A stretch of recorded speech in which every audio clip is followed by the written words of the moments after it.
원포인트 민법. 제3자를 위한 계약사. 수익관계, 다른 말로 급부관계.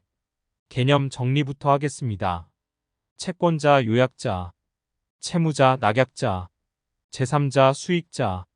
1. 수익자가 수익의 의사표시를 한 후에는 낙약자에게 급부 청구권이 생깁니다. 의사표시가 계약의 성립 요건은 아니지만 취득 효력이 생기는 것입니다. 수익관계란 낙약자와 수익자와의 관계입니다. 다른 말로 급부관계라고 하기도 합니다. 이런 수익관계는 기본관계에 영향을 주지 않습니다. 즉, 제3자는 기본관계의 이유로 계약을 직접적으로 해지할 수 없습니다. 따라서 수익자는 자신의 의사에 따라 계약을 해지할 수는 없다는 것입니다. 선지 보겠습니다. 제3자는 매수인의 채무 불이행을 이유로 매도인과 매수인의 매매 계약을 해지할 수 없다. 옳은 선지입니다. 다만 낙약자가 채무 불이행이면 수익자가 수익의 의사표시를 한 후라면 수익자는 급부 청구권에 기하여 손해배상 청구를 할 수 있습니다.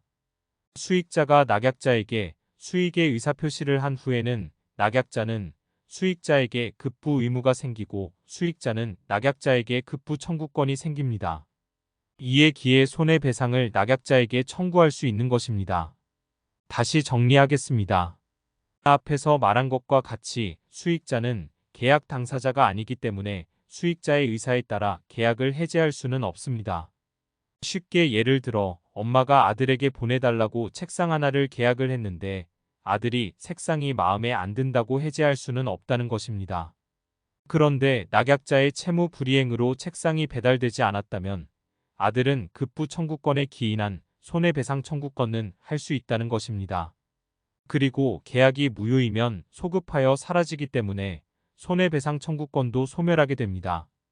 또한 낙약자는 제542조에 의거하여 수익자에게 급부 청구권에 대해 대항을 할 수 있습니다. 동시 이행 항변권을 낙약자가 수익자에게도 할 수 있는 것입니다. 또다시 정리하겠습니다.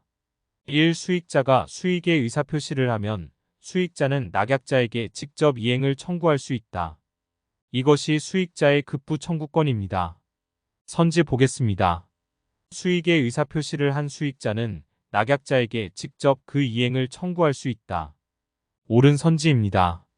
제3자를 위한 계약 시 제3자는 매수인에게 수익의 의사표시를 하면 그에게 직접 매매 대금의 지급을 청구할 수 있다.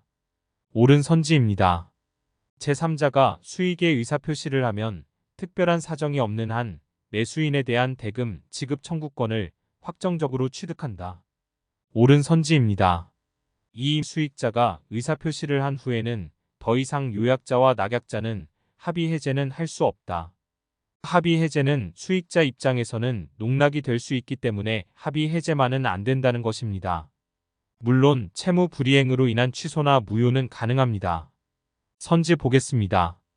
제3자가 수익의 의사표시를 한 후에는 특별한 사정이 없는 한 매도인과 매수인의 합의에 의해 제3자의 권리를 소멸시킬 수 없다. 옳은 선지입니다.